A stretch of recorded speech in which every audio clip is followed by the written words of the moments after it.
Hello friends, Pandian store serial இனி வரப்போகிற எபிசோட்ஸ்க்கான review தான் பார்க்க போகிறோம். அடுத்தடுத்த சுவாரஸ்யங்களை தெரிஞ்சுக்கிறதுக்கு இந்த வீடியோவை ஸ்கிப் பண்ணாமல் கடைசி வரைக்கும் பாருங்கள். பாண்டியன் இருந்துட்டு சரவணனை காலையிலே கடைக்கு கூட்டிகிட்டு போயிடுறாரு. கூட்டிகிட்டு போன உடனே நம்ம சரவணன் நடந்ததை நினச்சி ரொம்பவே ஃபீல் பண்ணிக்கிட்டு உக்காந்துக்கிட்டு இருக்காங்க. அதுக்கப்புறம் என்ன, நம்ம பாண்டியன் இருந்துட்டு, டே சரவணா, நடந்ததே நினச்சி நீ இப்படி ஃபீல் பண்ணிக்கிட்டு இருக்காதடா, உன்னோட வாழ்க்கையை சரி பண்ணுறது என்னோட பொறுப்பு, நீ கவலைப்படாமல் வேலையை பார்க்குறியா அப்படின்னு சொல்லிட்டு கேட்கவும், அப்பா ஒரு சின்ன வேலையாக நான் வெளியே போயிட்டு வந்துட்டோமாப்பா அப்படின்னு சொல்லிட்டு கேட்கவும், சரவணா எங்கே போகிற சரவணா, நானும் கூட வரவா அப்படின்னு சொல்லிட்டு கேட்கவும், இல்லைப்பா நீங்கள் கடையை பார்த்துக்கோங்க, நான் போயிட்டு வந்துடுறேன் அப்படின்னு சொல்லிட்டு கிளம்பிடுறாரு. சரவணன் என்ன வேலையை போகிறாருன்னா, மயிலுக்கு டிவோர்ஸ் அப்ளை பண்ணுறதுக்காக தான் போகிறாரு. போன உடனே டிவோர்ஸும் அப்ளை பண்ணிவிட்டு நம்ம மயிலுக்கும் கொரியர் பண்ணிடுறாங்க. அதுக்கப்புறம் என்ன, நம்ம சரவணன் இருந்துட்டு எல்லா வேலையும் முடிச்சுட்டு கடைக்கு வராரு. கடைக்கு வந்த உடனே, அப்பா நான் இப்போ ஒரு வேலை பண்ணிக்கிட்டு வந்திருக்கேன்ப்பா அப்படின்னு சொல்லிட்டு சொல்லுவோம். நம்ம பாண்டியன் பயங்கர அதிர்ச்சியோட, என்னடா சரவணா சொல்கிற நீ அப்படின்னு சொல்லிட்டு கேட்குவோம். ஆமாப்பா, மயிலுக்கு நான் டிவோர்ஸ் அப்ளை பண்ணிட்டு வந்திருக்கேன்ப்பா அப்படின்னு சொல்லிட்டு சொல்றாங்க. இதை கேட்டு நம்ம பாண்டியனுக்கு பயங்கரமா ஷாக் ஆயிடுது. டே சரவணா, எதுக்காகடா இப்படி அவசர முடிவெல்லாம் பண்ற, கொஞ்ச நாள் கழிச்சு நம்ம இந்த ஒரு முடிவை எடுத்துக்கலாமே அப்படின்னு சொல்லிட்டு கேட்கவும், இல்லப்பா நீங்க எத்தனை நாள் கழிச்சு கேட்டாலும் என்னால அவளை கூட வாழவே முடியாதுப்பா, இப்படி ஒரு பொய்க்காரி கூடயும் ஏமாத்துக்காரி கூடயும் என்ன வாழ சொல்றீங்களாப்பா, ஒவ்வொரு நாளையும் குற்ற உணர்ச்சியிலே நான் செத்துக்கிட்டு இருக்கேன்ப்பா, இனிமே அந்த ஒரு குற்ற உணர்ச்சி இல்லாம நிம்மதியா வாழணும்னு நினைக்கிறேன்ப்பா, ப்ளீஸ்ப்பா எனக்கு இதுக்கு மட்டும் சம்மதம் சொல்லுங்கப்பா, நான் அவங்க வீட்டுக்கு இந்நேரம் கொரியர் போயிருக்கோம்ப்பா அப்படின்றாங்க. இதை கேட்டு சரவணன் இருந்துட்டு, பாண்டியன் இருந்துட்டு ஒரு மாதிரி வருத்தத்திலே இருக்காரு. இங்க பாருடா சரவணா, நீ கொஞ்சம் அவசரப்படுறியோன்னு எனக்கு தோணுதுடா அப்படின்றாங்க. இங்க பாருங்கப்பா, இதெல்லாம் அவசரப்படுறதுக்கே இல்லப்பா, நல்லா யோசிச்சு தான் நான் இந்த முடிவை எடுத்திருக்கேன், இந்த முடிவுக்கு என்கிட்ட யாருமே மறுபேச்சு பேசாதீங்கப்பா அப்படின்னு சொல்லிட்டு நம்ம சரவணன் ஸ்ட்ரிக்டா சொல்லிடுறாரு. அதுக்கப்புறம் என்ன, நம்ம மயிலோட வீட்டுக்கு டிவோர்ஸ் பேப்பர் போன உடனே கொரியர் பாய் வந்து கொடுத்துட்டு போகிறாரு. நம்ம பாக்கியம் வந்துட்டு, மயில் ஏதோ கொரியர் வந்திருக்குடி, உன்னோட பேரில் தான் வந்திருக்கு, என்ன எதுன்னு தெரியல, வந்து பார்த்து சொல்றியா அப்படின்னு சொல்லிட்டு கேட்கும். மயிலுக்கிட்ட அந்த கொரியர் பேப்பர் போன உடனே பிரித்து பார்க்குறாங்க. பார்த்துட்டு பயங்கர ஷாக்கு, அப்படியே அழுக ஆரம்பிச்சிடுறாங்க. மயில் என்னடி ஆச்சு, எதுக்காகடி அழுதுகிட்டு இருக்க, என்னடி இருக்கு அந்த பேப்பரில் அப்படின்னு சொல்லிட்டு கேட்கவும், அதுக்கப்புறம் மயில் இருந்துட்டு, அவங்க உண்மையாகவே டிவோர்ஸுக்கு அப்ளை பண்ணியிருக்காங்கம்மா, நமக்கு நோட்டீஸும் அனுப்பி வச்சிருக்காங்க பாருமா அப்படின்னு சொல்லிட்டு அழுதுகிட்டே சொல்லவும், என்னடி சொல்ற நீ, ஆமாமா இனிமே அந்த வீட்டுல என்னால வாழ முடியாது, அந்த வீட்டுல இருந்து என்ன மொத்தமாவே துரத்தி விட்டுட்டாங்கம்மா, இனிமே அந்த வீட்டுக்கு போக முடியாதம்மா அப்படின்னு சொல்லிட்டு பயங்கர அழுக. அதுக்கப்புறம் நம்ம பாக்கியம் இருந்துட்டு, இங்க பாருமையில அவங்கள என்ன பண்ணணுமோ அது நான் பண்ணிக்கிறேன், நீ கவலையே படாத அப்படின்னு சொல்லிட்டு ஒரு பக்கம் நம்ம பாக்கியம் சொல்லிக்கிட்டு இருக்கவும், அந்த நேரம் பார்த்து நம்ம பழனி வீட்டுக்கு வராரு. வந்த உடனே நம்ம அதாவது மயில் இருந்துட்டு, சித்தப்பா வாங்க சித்தப்பா, பாருங்க சித்தப்பா, என்ன ஒரு அடியா இந்த வீட்டை விட்டு துரத்துட்டாங்க சித்தப்பா, நீங்களாவது உங்கள் மச்சாங்கிட்டையும் உங்கள் அக்காக்கிட்டையும் பேசி என்னை வீட்டுக்குள்ளே சேர்த்து சொல்லுங்க சித்தப்பா அப்படின்னு சொல்லிட்டு ஒரு மாதிரி நடிப்பை கொட்டுறாங்க. அதுக்கப்புறம் நம்ம பழனி இருந்துட்டு, இங்கே பாரு மயில், நீ பண்ணுறது கொஞ்சம் கூட சரியில்லை, இதுக்கு முன்னாடி கல்யாணத்துக்கு முன்னாடி உனக்கு எதுவுமே அதாவது உன்னோட வாழ்க்கையில் ஏதோ ஒரு பெரிய விஷயம் நடந்துக்குது எனக்கு தெரியும், அந்த விஷயம் என்னன்னு சொல்லிட்டு நீயா சொல்லிட்டா எனக்கு ரொம்ப நல்லது, அப்படி இல்லைனா உனக்கு கண்டிப்பாக இந்த வாழ்க்கை நான் நீடிக்காத மாதிரி பண்ணிடுவேன் தெரிஞ்சுக்கோ அப்படின்னு சொல்லிட்டு ஒரு மாதிரி மிரட்டுற மாதிரி பேசுகிறாரு. என்ன சித்துப்பா என்ன பேசுகிறீங்க நீங்கள் பேசுகிறது எனக்கு ஒன்றுமே புரியலையா சித்துப்பா அப்படின்னு சொல்லிட்டு சொல்லுவோம். இங்கே பாருமா, உன்னோட கல்யாணத்துக்கு முன்னாடி சரவணன் கல்யாணம் பண்ணுறதுக்கு முன்னாடியே இன்னொரு கல்யாணம் பண்ணியிருக்கேன், அதுவும் ஒரு வயசானவரை கல்யாணம் பண்ணியிருக்கேன், அந்த வயசானவரை கல்யாணம் பண்ணதுனால கொஞ்ச நாளில் அந்த வயசானவரும் இறந்துட்டு இருந்தனால நீ அம்மா வீட்டுக்கு வந்துட்டதுக்கு அப்புறம் எங்கெங்கேயோ எந்தெந்த ஊர்லேயோ வந்து இருந்தீங்க, கடைசியாக இந்த ஊருக்கு வந்து உனக்கு கல்யாணம் ஆகாத மாதிரியே உங்க அம்மா சித்தரிச்சு, அது மட்டும் இல்லாம என்னென்னமோ போய் சொல்லி உன்னோட வயசு விஷயத்துல இருந்து, உன்னோட படிப்பு விஷயத்துல இருந்து, நகை விஷயத்துல இருந்து, குழந்தை விஷயத்துல இருந்து ஒவ்வொன்றா போய் சொல்லி அந்த குடும்பத்துல இருக்கிறவங்கள போய் சொல்லி ஏமாத்திருக்கீங்க. அந்த குடும்பம் எவ்வளோ கஷ்டப்பட்டு இருக்கோம் சொல்லுங்க. அவங்க பொய்யன்றதே இது வரைக்கும் பேசினதே கிடையாது, அத்தனை பொய்ய சொல்லி அவங்களுக்கு நம்பிக்கை துரோகம் பண்ணியிருக்கேன், உனக்கு வெக்கமா இல்லையா அப்படின்னு சொல்லிட்டு கேட்கவும், இதை கேட்ட மயிலுக்கும் பயங்கரமா ஷாக் ஆயிடுது. சித்துப்பா இந்த விஷயம் உங்களுக்கு எப்படி தெரியும் சித்துப்பா அப்படின்னு சொல்லிட்டு கேட்கவும், இங்க பாருப்பா மயிலு, உன் மேல நிறைய மரியாதை வச்சுட்டு இருந்ததே என்னோட மச்சான் மட்டும்தான், ஆனா அப்படி அவ்வளோ மரியாதை வச்சுட்டு இருந்தவங்களுக்கு இப்படி ஒரு கேவலமான விஷயத்த நம்பிக்கை துரோகத்தை பண்ணியிருக்கேன், உனக்கு வெக்கமா இல்லை அப்படின்னு சொல்லிட்டு கேட்கவும், இங்க பாருங்க சித்துப்பா எனக்கு வெக்கமா இல்லதான், எனக்கு என்னோட வாழ்க்கையை காப்பாத்திக்கிறதுக்காக எனக்கு வேற வழியே தெரியல அப்படின்னு சொல்லிட்டு மயில் ஒரு பக்கம் திமுறா பேசுவோம். அதுக்கப்புறம் பாக்கியம் இருந்துட்டு, இங்க பாருங்க அதை பத்தியெல்லாம் பேசுறதுக்கு நீங்க யாருங்க, இங்க இருந்து ஃபர்ஸ்ட் கிளம்புங்க, இங்க பாருங்க இவ்வளவு திமுறா பேசிக்கிட்டு இருந்தீங்கன்னா இது எல்லாத்தையும் எடுத்துட்டு போயிட்டு நான் போலீஸ் ஸ்டேஷனில் காட்ட வேண்டியதாக இருக்கும். இந்த மாதிரி கேவலமானலாம் பண்ணிக்கிட்டு இருக்காதீங்க அப்படின்னு நம்ம பழனி இருந்துட்டு பாக்கியத்தை திட்டிக்கிட்டு இருக்கோம். இங்கே பாருங்கள், உங்களால் என்ன பண்ண முடியுமோ பண்ணிக்கோங்க அப்படின்னு பழனி கிட்ட சொல்லிட்டு நம்ம மாணிக்கமும் பாக்கியமும் ஆட்டோவில் கிளம்பி போயிடுறாங்க. அதுக்கப்புறம் நம்ம மயில் இருந்துட்டு, என்னம்மா பண்ணிக்கிட்டு இருக்க, எங்கம்மா போகிற அப்படின்னு சொல்லிட்டு கத்திக்கிட்டு இருக்கோம். இது எதுவுமே காதில் வாங்காமல் மயிலும் பாக்கியமும் அதாவது பாக்கியமும் நம்ம மாணிக்கமும் ஆட்டோவில் கிளம்பிடுறாங்க. ஆட்டோவில் கிளம்புறது எங்கன்னா மகளிர் போலீஸ் ஸ்டேஷனுக்கு. போலீஸ் ஸ்டேஷன் போன உடனே ஐயோ அம்மா என்னோட பொண்ணு வாழ்க்கை போயிடுச்சேன்னு கதறி அழுதுகிட்டு இருக்காங்க. அந்த நேரம் பார்த்து கான்ஸ்டபிள் இருந்துட்டு, என்னம்மா எதுக்காகமா அழுதுகிட்டு இருக்க, இங்க பாருமா, இங்க கத்துற வேலை எல்லாம் வச்சுக்காத, இப்போ எதுக்காக வந்திருக்க, என்ன கேஸ் அப்படின்னு சொல்லிட்டு கேட்கவும், இங்க பாருமா, என்னோட பொண்ணோட வாழ்க்கையே போயிடுச்சுமா, என் பொண்ணோட வாழ்க்கையே அழிச்சிட்டாங்கம்மா அப்படின்றாங்க. இங்க பாருமா, பொறுமையா சொல்லு, எதுக்காக புரியாத மாதிரியே பேசிக்கிட்டு இருக்க நீ அப்படின்னு சொல்லிட்டு கேட்கவும், என்னோட பொண்ணுக்கு வரதட்சணை கொடுமை பண்ணி இப்போ அவளுக்கு வரதட்சணை கொடுக்கலன்றதுக்காக என்னோட பொண்ணுக்கு டிவோர்ஸ் நோட்டீஸ் அனுப்பிட்டாங்கம்மா, என் பொண்ணோட வாழ்க்கையை நடுத்தருவில் நிறுத்திட்டாங்கம்மா அப்படின்னு கதறி அழுதுகிட்டு இருக்காங்க. இங்க பாருங்கம்மா, நீங்க பொறுமையா பேசுங்க, உள்ள மேடம் இருக்காங்க, அவங்க கிட்ட போயிட்டு பேசுங்க அப்படின்னு சொல்லிட்டு உள்ள அனுப்பி வைக்கிறாங்க. சொல்லுங்கம்மா, உங்க கம்ப்ளைண்ட் என்னன்னு சொல்லுங்கம்மா அப்படின்னு சொல்லிட்டு நம்ம பாக்கியத்துக்கிட்ட கேட்கவும் நடந்த விஷயத்தெல்லாம் சொல்றாங்க. இங்க பாருங்க மேடம், என்னோட பொண்ணுக்கு கஷ்டப்பட்டு நான் கல்யாணத்தை பண்ணி வச்சேன். அந்த கல்யாணத்தை பண்ணி வச்சுட்டு அப்பப்போ எங்க வீட்டில் வந்து பணத்தை கேட்டு டார்ச்சர் பண்ணிக்கிட்டே இருப்பா. இப்போ அந்த பணத்தோட அந்த பணம் அதிகமாயிட்டதுனால அவங்க என்னோட பொண்ணுக்கிட்ட பணம் கேட்டு நகை கேட்டு ரொம்பவே டார்ச்சர் பண்ணிக்கிட்டே இருக்காங்க. இது முத்தி போய் இப்போ என்னோட பொண்ணுக்கு இப்போ நகை பணம் எதுவுமே கொடுக்காததுனால என்னோட பொண்ணுக்கு டிவோர்ஸ் நோட்டீஸ் அனுப்பிட்டாங்க மேடம். அந்த குடும்பத்தில் இருக்கிற எல்லாருமேலே நான் கேஸ் கொடுக்குறேன், எழுதிக்கோங்க அப்படின்னு சொல்லிட்டு அந்த போலீஸ் கிட்ட நடந்த மாதிரி எல்லாத்தையுமே சித்தரிச்சு சொல்லிடுறாங்க. அந்த போலீஸும் கம்ப்ளைண்ட்டும் எடுத்துக்கிட்ட உடனே கான்ஸ்டபிளை கூப்பிடுறாங்க. இங்க பாருங்க, அவங்க குடும்பத்தில் இருக்கிறவங்க ஒருத்தர் கூட விடாம எல்லாருமே தூக்கிட்டு போலீஸ் ஸ்டேஷனுக்கு வாங்க அப்படின்னு சொல்லி கான்ஸ்டபிள் கிட்ட சொல்லவும், சரிங்க மேடம் அப்படின்னு சொல்லிட்டு 2 குரூப்பா ஒருத்தரை கடைக்கும் ஒருத்தரை வீட்டுக்கும் அனுப்பி வைக்கிறாங்க. அதுக்கப்புறம் வீட்டுக்கு போயிடுறாங்க. வீட்டுக்கு போன உடனே போலீஸ் சவுண்டு கேட்ட உடனே நம்ம கோமதிக்கு பயங்கர ஷாக் ஆயிடுது. என்ன போலீஸ் வண்டி எல்லாம் வந்து நிக்குது, என்னாச்சு ஏதாச்சுன்னு தெரியலையே அப்படின்னு சொல்லிட்டு பார்த்துக்கிட்டு இருக்காங்க. அந்த நேரம் பார்த்து நம்ம மீனாவும் வீட்டுக்கு வந்துடுறாங்க. வீட்டுக்கு வந்த உடனே போயிட்டு உள்ள அத்தை என்னத்தை வெளியே போலீஸ் எல்லாம் நின்றுட்டு இருக்காங்க, என்னாச்சு அத்தை அப்படின்னு சொல்லிட்டு கேட்கவும், எனக்கும் அதுதாண்டி புரியல என்னாச்சுன்னு அப்படின்னு சொல்லிட்டு சொல்லவும், அந்த நேரம் பார்த்து போலீஸ் எல்லாம் உள்ள வந்து நிக்கிறாங்க. இங்க பாருங்கம்மா, உங்க மருமக உங்க மேல எல்லாம் கேஸ் கொடுத்துருக்காங்க அப்படின்னு சொல்லிட்டு சொல்லவும், இதை கேட்ட கோமதிக்கு பயங்கரமா ஷாக் ஆயிடுது. என்ன மேடம் சொல்றீங்க, என் மேல கேஸ் கொடுத்துருக்காங்களா, என்ன கேஸ் அப்படின்னு சொல்லிட்டு கேட்கவும், இங்க பாருங்கம்மா, உங்க மேல வரதட்சணை கொடுமை கேஸ் கொடுத்துருக்காங்க, அதனால உங்களை அரெஸ்ட் பண்ணலான்னு வந்திருக்கோம் அப்படின்னு சொன்ன உடனே நம்ம கோமதிக்கு நெஞ்சை வெடிச்சிடுற மாதிரி ஆயிடுது. இங்க பாருங்க மேடம், நாங்க இது நாள் வரைக்கும் ஒரு நாள் கூட அவங்க கிட்ட நகை கேட்டோ பணம் கேட்டோ அவகிட்ட நாங்க கேட்டதே கிடையாது. அப்படியேப்பட்ட எங்க மேலேயா வரதட்சணை கொடுமை கேஸ் கொடுத்துருக்காவ அப்படின்னு சொல்லிட்டு கேட்கவும், இங்க பாருங்கம்மா, நீங்க ஏதோ பேசுறதுனாலும் போலீஸ் ஸ்டேஷன்ல வந்து பேசுங்கம்மா, என்கிட்ட எதுவுமே பேசாதீங்கம்மா அப்படின்னு சொல்லிட்டு கோமதியும் வீட்டுல இருக்கிறவங்க எல்லாரையுமே போலீஸ் இழுத்துக்கிட்டு ஜீப்ல போயிட்டு உட்கார வச்சுக்கிறாங்க. அந்த நேரம் பார்த்து பக்கத்து வீட்டுல இருக்கிறவங்க எல்லாருமே வராங்க. வந்த உடனே நம்ம காந்திமதி இருந்துட்டு கோமதியை போலீஸ் இழுத்துட்டு வரதை பார்த்துட்டு ஐயோ கோமதின்னு சொல்லிட்டு அழுதுகிட்டே வராங்க. வந்த உடனே நம்ம கோமதி கிட்ட கோமதி, என்னாச்சு கோமதி, எதுக்காக உன்னை போலீஸ் அரெஸ்ட் பண்ணுது, இங்க பாருங்க மேடம், என்னோட பொண்ணு எந்த தப்புமே பண்ண மாட்டாளே, அவளை எதுக்காக நீங்க அரெஸ்ட் பண்றீங்க அப்படின்னு சொல்லிட்டு பயங்கர டென்ஷனா கேட்கவும், இங்க பாருங்கம்மா, நீங்க எதை பேசுறதா இருந்தாலையும் போலீஸ் ஸ்டேஷனுக்கு வந்து பேசுங்கம்மா அப்படின்னு சொல்லிட்டு போலீஸ் இருந்துட்டு அந்த வீட்டில் இருக்கிறவங்க எல்லாருமே ஜீப்ல ஏத்திட்டு போலீஸ் ஸ்டேஷனுக்கு போயிடுறாங்க. அதுக்கப்புறம் நம்ம காந்திமதிக்கு நெஞ்சே வடிச்சிட மாதிரி ஆயிடுது.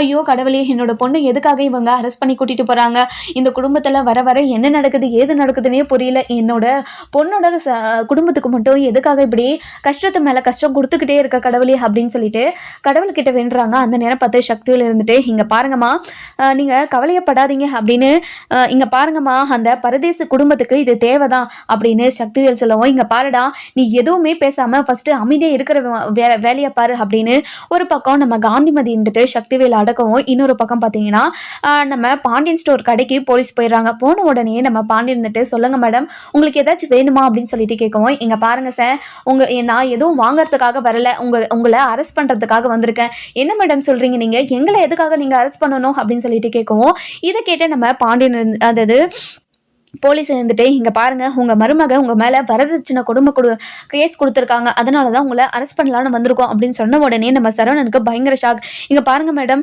நாங்கள் என்ன கொடுமை பண்ணோம், நீங்கள் பார்த்துக்கிட்டு இருந்தீங்களா அப்படின்னு சொல்லிட்டு கேட்கவும், இங்கே பாருங்க சார், நீங்கள் எதுவோ பேசுறதா இருந்தாலையோ நீங்கள் போலீஸ் ஸ்டேஷன் வந்து பேசுங்க அப்படின்னு நம்ம சரவணனையும் பாண்டியனையும் அரெஸ்ட் பண்ணி போலீஸ் ஸ்டேஷனுக்கு கூட்டிகிட்டு போயிடறாங்க. அங்கே போன உடனே ஏற்கனவே கோமதி, ராஜி, நம்ம மீனா, அதுக்கப்புறம் கதிர், செந்தில்னு சொல்லிட்டு எல்லாமே இருக்கிறத பார்த்துட்டு பயங்கரமாக ஷாக் ஆயிடுறாங்க.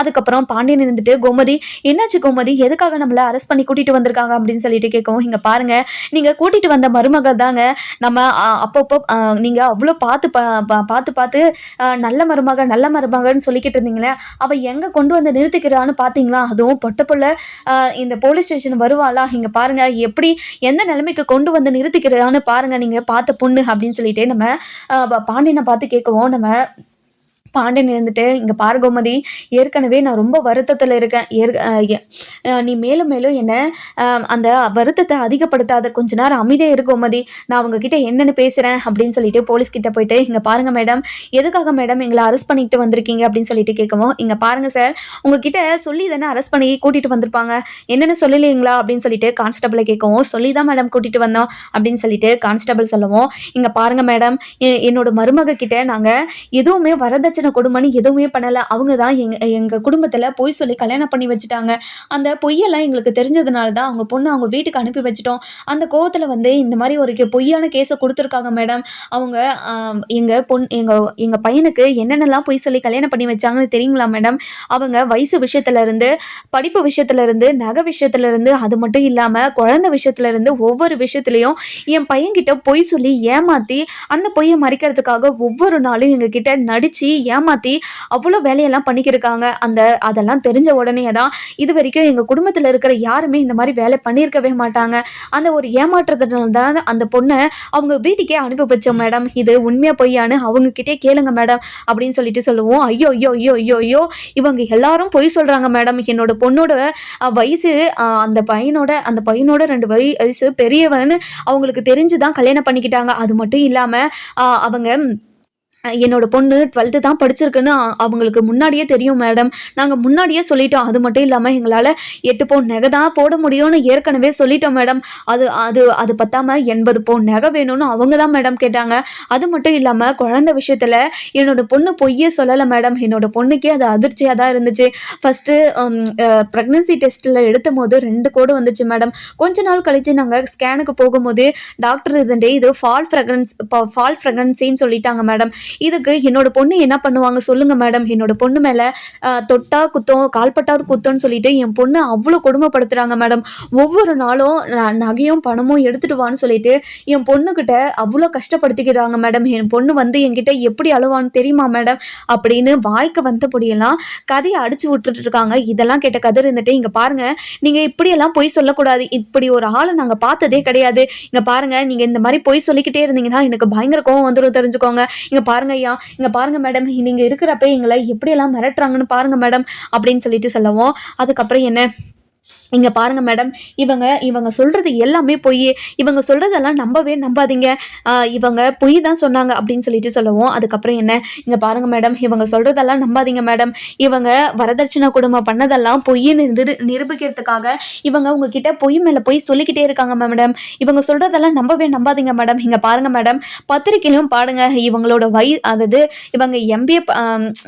இவங்க எம்ஏ படிச்சிருக்கிறதும் இதில் போட்டிருக்க பாருங்கள் மேடம், இங்கே பாருங்கள் மேடம், அவங்க குடும்ப கௌரவத்துக்காக அந்த மாதிரி போட்டுக்கிட்டாங்க மேடம், என்னோட பொண்ணு 12th தான் படிச்சிருக்குன்னு சொல்லிட்டு நான் ஏற்கனவே சொல்லிட்டேன், ஆனால் குடும்ப கௌரவம் போகக்கூடாதுன்றதுக்காக தான் அவங்க எம்ஏ படிச்சிருக்கேன்னு சொல்லிட்டு அதில் பத்திரிக்கையில் போட வச்சுட்டாங்க மேடம் அப்படின்னு சொல்லிட்டு பொய் மேலே போய் சொல்லிக்கிட்டே இருக்காங்க. இதை கேட்ட கோமதி இருந்துட்டு, ஐயோ இந்த அம்மா இவ்வளோ பொய் சொல்லணும்னு எங்களுக்கு தெரியவே தெரியாது, இப்படி ஒரு ஃப்ராடு குடும்பத்தில் பொண்ணு எடுத்துக்கிறோமே, இங்கே பாருங்கள் நீங்கள் ஒரு தடவையாவது ஊருக்குள்ளே விசாரிச்சிருந்தா இந்த மாதிரி நிலைமை வந்திருக்கோமாங்க நமக்கு அப்படின்னு சொல்லிட்டு நம்ம கோமதி இருந்துட்டு பாண்டியனை பார்த்து கேட்கவும், நம்ம சரவணன் இருந்துட்டு, இங்க பாருங்க மேடம், இவங்க என்னதான் பொய் சொன்னாலே இவங்க பொண்ணு கூட என்னால சேர்ந்து வாழவே முடியாது மேடம் அப்படின்னு சொல்லிட்டு சொல்லுவோம். இங்க பாருங்க மேடம், எங்களால நகையோ பணமோ உங்களுக்கு கொடுக்க முடியாது மேடம், அதுக்காக என்னோட பொண்ணோட வாழ்க்கையை நடுத்தருவில் விட்டுருவாங்களா மேடம், ப்ளீஸ் மேடம், என்னோட பொண்ணோட வாழ்க்கையை நீங்க காப்பாற்றணும் மேடம் அப்படின்னு சொல்லிட்டு அழுதுகிட்டே நம்ம நம்ம அதாவது பாக்கியம் இருந்துட்டு போலீஸ்கிட்ட கேட்கவும், அதுக்கப்புறம் இங்கே பாருங்க மேடம், இவங்க பொய் சொல்கிறதெல்லாம் கேட்டு நீங்கள் நம்பவே நம்பாதீங்க. இவங்க பொண்ணை கூப்பிட்டு கேளுங்க மேடம், எல்லா விஷயமும் வெளிக்கு அதாவது எல்லா விஷயமும் இவங்க பொண்ணையே சொல்லுவாங்க அப்படின்னு சொல்லிட்டு சொல்லவும், இங்கே பாருங்க மேடம், என்னோட பொண்ணை மிரட்டி வச்சுருக்காங்க மேடம். அவள் வந்தால் கூட இவங்களுக்கு சாதகமாக தான் பேசுவாளே தவிர அவளை கொடுமைப்படுத்துறது எதுவுமே பேச மாட்டா மேடம். நீங்கள் வேணால் கூப்பிட்டு பாருங்கள், இவங்களுக்கு சாதகமாக தான் மேடம் பேசுவாங்க அப்படின்னு சொல்லிட்டு போலீஸ்கிட்ட சொல்லுவோம். அதுக்கப்புறம் இங்கே பாருமா, உங்க பொண்ணு தானே போலீஸ் ஸ்டேஷனுக்கு வரணும், நீங்க எதுக்காக வந்தீங்க அப்படின்னு சொல்லிட்டு கேட்கவும், இங்க பாருங்கம்மா, உங்க பொண்ணை ஃபர்ஸ்ட் ஃபோன் பண்ணி வர சொல்லுங்க அப்படின்னு போலீஸ் ஒரு பக்கம் சொல்லிடுறாங்க.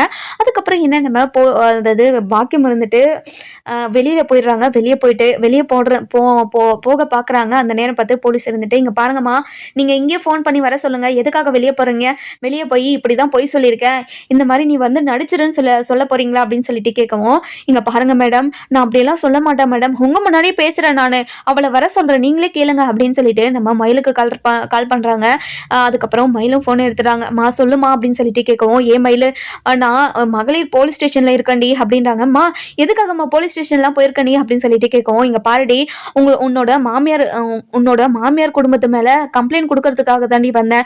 எதுக்காகம்மா அவங்க மேலே நீங்கள் கம்ப்ளைண்ட் கொடுக்குறேன், இங்கே பாருமா, நீ ஃபஸ்ட்டு கிளம்பி வாமா அப்படின்னு சொல்லிட்டு நம்ம மயில் இருந்துட்டு சொல்லுவோம். இங்கே பாருடி, உன்னோட வாழ்க்கையை இப்படியே விட்டா நடுத்தெருவில் போயிட்டோண்டி, நீ பரவாயில்லையா, ஃபஸ்ட்டு நீ போலீஸ் ஸ்டேஷனுக்கு கிளம்பி வா, உன்னோட மாமியார் குடும்பத்தில் இருக்கிறவங்க எல்லாருமே போலீஸ் ஸ்டேஷனில் தான் இருக்காங்க. என்னம்மா சொல்கிற அப்படின்னு சொல்லிட்டு அதிர்ச்சியா கேட்கவும், அதுக்கப்புறம் என்ன நம்ம மயில் இருந்துட்டு பதறி போயிட்டு போலீஸ் ஸ்டேஷன் கிளம்புறாங்க. போன உடனே நம்ம மயிலை பார்த்த கோமதி எல்லாருமே பயங்கர கோவத்தோட ஒரு மாதிரி கேவலமாக பார்க்க ஆரம்பிச்சிடறாங்க. அதுக்கப்புறம் மயில் இருந்துட்டு அத்தை மாமா அப்படின்றாங்க. ஏச்சி நிறுத்தடி, உன்னோட வாயால் அத்தை மாமாலெல்லாம் கூப்பிடாதடி அப்படின்னு சொல்லிட்டு பயங்கர கோபமாக சொல்லவும், இங்கே பாருங்கள் மேடம், என்னோட பொண்ணை எவ்வளோ தான் கொடுமைப்படுத்தினாலையும் என்னோட பொண்ணு அவங்க கிட்ட எவ்வளோ பாசமாக நடந்துக்கிறா, ஆனால் அவங்க பாருங்க, ஏச்சி நிறுத்தடி அப்படின்னு சொல்லிட்டு எவ்வளோ கேவலப்படுத்துறாங்கன்னு பாருங்கம்மா அப்படின்னு நம்ம போலீஸ்கிட்ட சொல்லவும், இதை கேட்ட நம்ம போலீஸ் இருந்துட்டு, இங்கே பாருங்கம்மா, நீங்கள் கொஞ்ச நேரம் அமைதியாக இருங்க, நான் தான் விசாரிச்சுக்கிட்டு இருக்கேன்ல, எதுக்காக நீ நடுவில் வந்து எல்லாருமே குழப்பிக்கிட்டு இருக்க, கொஞ்ச நேரம் அமைதி இரு அப்படின்னு போலீஸ் இருந்துட்டு அதாவது யார்கிட்ட நம்ம பாக்கியத்துக்கிட்ட சொல்லவும், பாக்கியம் இருந்துட்டு, இங்க பாருங்க மேடம், எங்க பக்கம் இருக்கிற நியாயத்தை நான் சொன்னாதானே உங்களுக்கு புரியும், நான் சொல்லாம உங்களுக்கு எப்படி மேடம் புரியும் அப்படின்னு சொல்லிட்டு சொல்றாங்க. இங்க பாருமா, இப்படியே பேசிக்கிட்டு இருந்த நீ சொன்னது எல்லாமே பொய்ன்னு சொல்லிட்டு நான் சொல்லி உங்களை எல்லாருமே ஜெயிலில் போட்டுருவேன் தெரிஞ்சுக்கோங்க அப்படின்றாங்க. இங்க பாருங்க மேடம், நியாயத்து பக்கம் யாருமே நிற்கவே மாட்டீங்களா, ஏன் மேடம் இப்படியெல்லாம் பண்ணிக்கிட்டு இருக்கீங்க அப்படின்னு ஒரு பக்கம் நம்ம பாக்கியம் கேட்கவும், அதுக்கப்புறம் நம்ம பாண்டியன் இருந்துட்டு, இங்கே பாருங்க மேடம், அவங்க பொய் சொல்கிறாங்கன்னு இதுலேயே தெரியலையா, அவங்க பொண்ணு வாயை திறந்தா எல்லா உண்மையும் வெளியே வந்துடும்ன்றதுக்காக தான் அவங்க பேசிக்கிட்டே இருக்காங்க அப்படின்னு சொன்ன உடனே நம்ம பாக்கியம் இருந்துட்டு, இங்கே பாருங்க மேடம், நான் வாயை திறந்தா கேளுங்க, என்னோட பொண்ணுக்கிட்டே நீங்கள் எல்லாத்தையும் கேட்டுக்கோங்க அப்படின்னு சொல்லிக்கிட்டு இருக்காங்க. அதுக்கப்புறம் போலீஸ் இருந்துட்டு, இங்கே பாருங்கம்மா, அவங்க மாமியார் குடும்பத்துல இருந்து உங்களை பணம் கேட்டோ நகை கேட்டோ உங்களை கொடுமைப்படுத்தினாங்களா அப்படின்னு சொல்லிட்டு கேட்கவும், நம்ம மயில இருந்துட்டு திருன்னு முடிச்சுக்கிட்டே இருக்காங்க. சொல்லுடி சொல்லு, நாங்கள் உங்ககிட்ட நகையோ பணமோ கேட்டு டெய்லியும் உன்னை கொடுமைப்படுத்திக்கிட்டு இருந்தோமா, சொல்லுடி சொல்லு அப்படின்னு கேட்கவும், அதுக்கப்புறம் நம்ம மயில் அமைதியாகவே நிற்கிறாங்க. அந்த நேரம் பார்த்து நம்ம பாண்டியன் வந்து போலீஸ் ஸ்டேஷனுக்கு வந்துடுறாங்க. வந்த உடனே நம்ம பாண்டியன் இருந்துட்டு, இங்கே பாருங்கள் மேடம், அவங்கக்கிட்ட இப்படியெல்லாம் கேட்டால் அவங்க பதில் சொல்லவே மாட்டாங்க மேடம், இவங்களுக்கு கல்யாணம் பண்ணப்போ யாரெல்லாம் பெரிய மனுஷங்களை கூட்டிகிட்டு போகணுன்னோ அவங்களெல்லாம் கூட்டிகிட்டு வரேன், நான் அவங்கள கூட்டிகிட்டு வந்து நான் எல்லா உண்மையும் சொல்ல வைக்கிறேன் அப்படின்னு சொல்லிட்டு சொல்லவும், இங்கே பாருங்கள் மேடம், அவங்க குடும்பத்தில் இருக்கிறவங்க அவங்களுக்கு தான் மேடம் சப்போர்ட் பண்ணுவாங்க, எங்கள் குடும்பத்துக்காக சப்போர்ட் பண்ணுவாங்க, ப்ளீஸ் மேடம், என்னோட பொண்ணு வாழ்க்கையை கொஞ்சம் காப்பாற்றி கொடுங்க மேடம் அப்படின்னு கெஞ்சிக்கிட்டே இருக்காங்க. அந்த நேரம் பார்த்து பழனி வீட்டுக்கு வராரு. வீட்டுக்கு வந்த உடனே நம்ம காந்திமதி அழுதுகிட்டு இருக்கிறத பார்த்துடுறாங்க. பார்த்த உடனே பயங்கர ஷாக்கோட, ஆத்தா எதுக்காக ஆத்தா அழுதுகிட்டு இருக்க நீ அப்படின்னு சொல்லிட்டு கேட்கவும், நடந்த விஷயத்தெல்லாம் சொல்றாங்க. பழனி, கோமதி குடும்பத்தில் இருக்கிறவங்க எல்லாருமே அரெஸ்ட் பண்ணி போலீஸ் ஸ்டேஷன் கூட்டிட்டு போயிருக்காங்கயா, என்ன ஏதுன்னே தெரியலையா அப்படின்னு சொல்லிட்டு சொல்லவும், நம்ம பழனிக்கு பயங்கரமா ஷாக் ஆயிடுது. என்ன ஆத்தா சொல்ற, நீ எதுக்காக அவங்கள அரெஸ்ட் பண்ணி கூட்டிட்டு போனோம், இங்க பாருடா, எனக்கும் எதுவும் தெரியலடா, அவங்க அரெஸ்ட் பண்ணி கூட்டிட்டு போய்க்கிறாங்க, என்ன ஏதுன்னு போய் பார்த்துட்டு சொல்றியாடா அப்படின்னு சொல்லிட்டு கேட்கவும், இங்க பாராத்தா, நீ எதுக்குமே கவலைப்படாத, வராத, நான் போயிட்டு என்ன ஏதுன்னு பார்த்துட்டு வரேன் அப்படின்னு சொல்லிட்டு போலீஸ் ஸ்டேஷன் போகிறாங்க.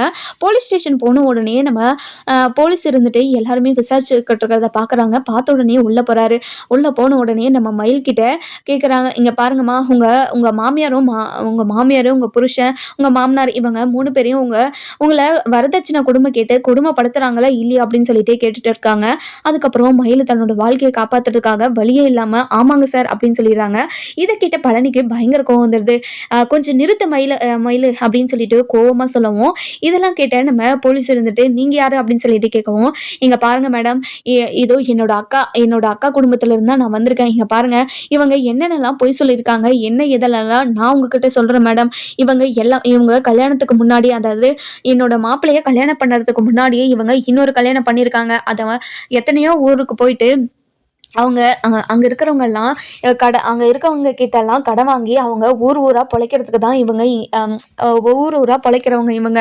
அது மட்டும் இல்லாமல் இப்போ இருக்கிற வீட்லேயும் அக்கத்தில் இருக்கிறவங்க கிட்ட எல்லாருக்கிட்டையும் கடன் வாங்கி வச்சுருக்காங்க. அது மட்டும் இல்லைங்க மேடம், எங்ககிட்ட எவ்வளோலாம் பொய் சொல்லி எங்களுக்கு கல்யாணம் பண்ணி வச்சுருக்காங்கன்னு உங்களுக்கு தெரியுமா மேடம்? பக்கத்தில் போய் விசாரித்து பாருங்கள்.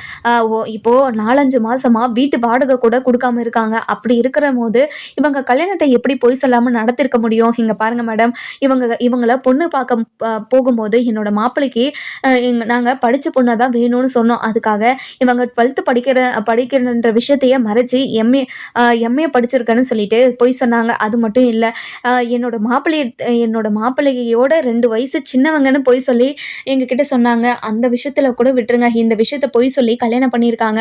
அது மட்டும் இல்லாமல் நாங்கள் 80 பவுன் நகை கேட்கவே கிடையாது. ஆனால் அவங்க 80 பவுன் நகை போடுறேன்னு தான் சொன்னாங்க. நான் அது உங்களோட விருப்பம்னு சொல்லிட்டோம் அப்படின்னு எல்லாத்தையும் பேசி தான் கல்யாணம் பண்ணோம். ஆனால் இவங்க மேலே இருக்கிற நம்பிக்கையில் பக்கம் எதுவுமே விசாரிக்காம கல்யாணம் பண்ணி வச்சுட்டோம். கல்யாணத்துக்கு அப்புறம் ஒவ்வொரு விஷயமும் என்னோட மாப்பிள்ளைக்கு தெரிய வரவும் அவனோட பழக்க வழக்கங்களே ஒரு மாதிரி மாறிட்டே வந்துச்சு. அது அப்படி இருக்கும்போது தான் கொஞ்ச நாள் கழிச்சு நம்ம என்னோட மச்சான் இருந்துட்டு சரவணன்கிட்டே கேட்டிருக்காரு, எதுக்காக இப்படி இருக்குன்னு சொல்லிட்டு. ஆனால் என்னோட மாப்பிள்ளை மேலேயே அவன் வேற ஒரு பொண்ணை வச்சிருக்கான் அப்படின்னு சொல்லிட்டு என்னென்னமோ பொய் சொல்லி இந்த மாதிரியெல்லாம் சொல்லி என்னோட மாப்பிள்ளையை அசிங்கப்படுத்தி அவங்கள திட்டு வாங்க வச்சிருக்காங்க. அது மட்டும் இல்லாமல் இந்த வீட்டுக்குள்ளே வரதுக்காக நான் மாசமாக இருக்கிறேன்னு பொய் சொல்லி இந்த வீட்டில் இருக்கிறவங்க எல்லாருமே ஏமாத்திருக்காங்க மேடம் அப்படின்னு ஒவ்வொன்றையாக புட்டு வைக்கிறாரு. அதுக்கப்புறம் என்ன, இந்த விஷயமெல்லாம் இப்போது அடுத்த வேலை சோத்துக்கே வழி இல்லாதவங்க 80 பவுன் எப்படி மேடம் போடுவாங்க? 80 பவுன் நகை போட்டுன்னு மட்டும் சொல்கிறாங்க. அந்த 80 பவுன் நகையில் 8 பவுன் நகை மட்டும்தான் தங்கம், மீதி எல்லாமே கவரிங் அப்படின்னு சொல்லிட்டு சொல்லவும், அதுக்கப்புறம் இதை கேட்ட பாக்கியம் இருந்துட்டு, ஐயோ என்னென்ன பொய்யெல்லாம் சொல்கிறான்னு பார்த்தியா? இங்கே பாருங்கள் மேடம், அவன் பொய் சொல்கிறதெல்லாம் நம்பாதீங்க மேடம். எதுக்காக மேடம் நாங்கள் சொல்கிறதெல்லாம் நம்பாம அவன் சொல்கிறதெல்லாம் கேட்டுக்கிட்டே இருக்கீங்க? இங்கே பாருங்கள், அவன் பொய் சொல்லிக்கிட்டு இருக்கான், நீங்கள் நம்பாதீங்க அப்படின்னு சொல்லிட்டு பயங்கர கோவமாக கேட்கவும், அதுக்கப்புறம் என்ன, நம்ம பாக்கியம் இருந்துட்டு பாக்கியத்தை போலீஸ் வந்துட்டு, நீ கொஞ்ச நேரம் அமைதி இருமா, இங்கே பாருங்கள் மேடம், அதாவது என்னோட மாப்பிள்ளையை கல்யாணம் பண்ணுறதுக்கு முன்னாடியே இந்த மயிலுக்கு கல்யாணம் நடந்திருக்கு. அதுவும் ஒரு வயசானவனோடு நடந்திருக்கு. அந்த வயசானவன் செத்துட்டதுனால இவங்க ஒவ்வொரு ஊர்லேயும் பிழைக்கிறதுக்காக அங்கங்கே கடன் வாங்கிட்டு அங்கேருந்து தப்பிச்சு அதாவது ஊர் மாறிக்கிட்டே இருக்குவாங்க போல். அப்படி தான் எங்களோட குடும்பம் மாட்டியிருக்கு. நாங்கள் இவங்களோட பேக்ரவுண்டெல்லாம் தெரியாமல் இவங்களுக்கு தெரியாமல் போய் பொண்ணு கேட்டுட்டோம். இதுதான் சாக்குன்னு சொல்லிட்டு எங்ககிட்ட போய் சொல்லி கல்யாணத்தை பண்ணி வச்சுட்டாங்க மேடம். அதுக்கான ஆதாரம் பாருங்க மேடம் அப்படின்னு அந்த போட்டோவை எடுத்து காட்டுறாங்க. இதை பார்த்த நம்ம கோமதி, நம்ம சரவணன், பாண்டியன் எல்லாம் பயங்கர ஷாக். அப்படியே வாய்மலை கையை வச்சு பார்த்துக்கிட்டு இருக்காங்க. இதெல்லாம் கேட்ட போலீஸ் இருந்துட்டு, இங்க பாருங்கம்மா, இவங்க சொல்றதெல்லாம் உண்மையா அப்படின்னு சொல்லிட்டு கேட்கவும், இங்க பாருங்க மேடம், இவங்க போய் சொல்றாங்க மேடம், இவங்க சொல்றதெல்லாம் நம்பாதீங்க மேடம், இவங்க சொல்றதெல்லாம் நீங்க எதுக்காக கேட்டுட்டு இருக்கீங்க? இங்க பாருங்க, இன்னும் எதுவுமே நீங்க எதுவும் நம்பாதீங்க மேடம் அப்படின்னு சொல்லிட்டு கை நடுங்கிட்டே ஒரு மாதிரி வேத்து கொட்டிக்கிட்டே பேசுவோம். இங்க பாருங்கம்மா, நீ எதுக்காக கையெல்லாம் நடுங்குது, வேத்து கொட்டுது, நீங்க போய் சொன்னதுனால தான் இப்படிலாம் நீங்க பண்ணிக்கிட்டு இருக்கீங்க அப்படின்னு சொல்லிட்டு சொல்லுவோம். அதுக்கப்புறம் நம்ம மயில் கிட்ட, இங்க பாருமா, உங்க அம்மா கிட்ட நாங்க எதுவும் பேச முடியாது, உன்னோட வாழ்க்கையில என்னென்ன நடந்துச்சுன்னு உனக்கு தான் தெரியும். இங்க பாருமா, அவங்க சொல்றதெல்லாம் உண்மையா அப்படின்னு சொல்லிட்டு மயில கேட்கவும், இங்க பாருங்க மேடம், இல்ல மேடம் அப்படின்னு சொல்லிட்டு ஒரு மாதிரி பதட்டமா சொல்லுவோம். இங்க பாருமா, நீ எதுக்காகமா பதட்டமா இருக்க அப்படின்னு சொல்லிட்டு கேட்கவும், இல்ல மேடம், இவங்க எல்லாருமே என்னோட வாழ்க்கையை அழிச்சிருவாங்களோன்னு எனக்கு பயமா இருக்கு மேடம் அப்படின்னு சொல்லிட்டு பொய் சொல்லிட்டு அழுதுகிட்டே இருக்காங்க. அதுக்கப்புறம் இங்க பாருங்கம்மா, நீங்க பேசுறதெல்லாம் பார்த்தா நீங்க தான் பொய் சொல்ற மாதிரி எனக்கு தெரியுது. அந்த குடும்பத்துல இருக்கிறவங்க எல்லாருமே நேர்மையா உழைச்சி சாப்பிட்றவங்க. அவங்க அக்கப்பக்கத்துல இருக்கிறவங்க கிட்ட எல்லார்கிட்டயும் நாங்க விசாரிச்சிட்டோம். உங்க குடும்பத்துல விசாரிக்கும் போது தான் நீங்க இவங்க சொல்றதெல்லாம் உண்மைன்ற மாதிரி தான் இருக்கு அப்படின்னு சொல்லிட்டு சொல்றாங்க. இதை கேட்டு நம்ம மயில் இருந்துட்டு, இங்க பாருங்க மேடம், என்னோட வாழ்க்கையை காப்பாத்துங்க மேடம், என்னோட வாழ்க்கை வீணா போயிடக்கூடாது மேடம், ப்ளீஸ் மேடம். எனக்கு அப்புறம் ஒரு தங்கச்சி இருக்கா, அந்த தங்கச்சிக்கு கல்யாணம் நடக்கணும்னா என்னோட வாழ்க்கை சரியா இருக்கணும் இல்லை மேடம். அதுக்காக மற்றவங்க வாழ்க்கையில நீங்க விளையாடுவீங்களா? உங்க உங்க உங்க சுயநலத்துக்காக ஒரு குடும்பத்தையே ஏமாத்தி நான் நம்பிக்கை துரோகம் பண்ணியிருக்கீங்களே, உங்களுக்கு வெக்கமா இல்லை அப்படின்னு சொல்லிட்டு பயங்கர கோவமா நம்ம மயிலை பார்த்து கேட்குவோம். அதுக்கப்புறம் சரவணன் இடிஞ்சு போய் இருக்காது, இப்படி ஒரு விஷயம் நமக்கு தெரியவே தெரியாது அப்படின்னு சொல்லிட்டு பயங்கர கோவமா நம்ம பாண்டியனை பார்த்து, இங்க பாருங்கப்பா, நீங்க நீங்க பார்த்து பார்த்து கல்யாணம் பண்ணி வச்ச பொண்ணு எந்த எந்த லட்சணத்துல இருக்குன்னு பாருங்கப்பா. நானும் கேட்கக்கூடாதுன்னு நினைச்சுக்கிட்டு தான் இருந்தேன். ஆனா இப்படி ஒரு கல்யாணத்தை எனக்கு பண்ணி வச்சுட்டீங்களாப்பா அப்படின்னு பயங்கர அழுகையோட சொல்லவும், அதுக்கப்புறம் நம்ம பாண்டியனுக்கும் என்ன பண்றதுன்னே தெரியல. ஒரு மாதிரி அதிர்ச்சியில கண்ணுலலாம் தண்ணி வந்துகிட்டே இருக்குது. அதுக்கப்புறம் நம்ம கோமதி இருந்துட்டு ஏங்க அப்படின்னு சொல்லிட்டு சொல்றாங்க. அதுக்கப்புறம் பாண்டியன் இருந்துட்டு சரவணன் விஷயத்துல என்ன முடிவெடுப்பாரு அப்படின்னு சொல்லிட்டு நம்ம வர எபிசோட்ல பார்க்கலாம். இந்த வீடியோ உங்களுக்கு பிடிச்சிருந்தா லைக் பண்ணுங்க, சப்ஸ்கிரைப் பண்ணுங்க, மறக்காம பெல் ஐகானையும் கிளிக் பண்ணிக்கோங்க.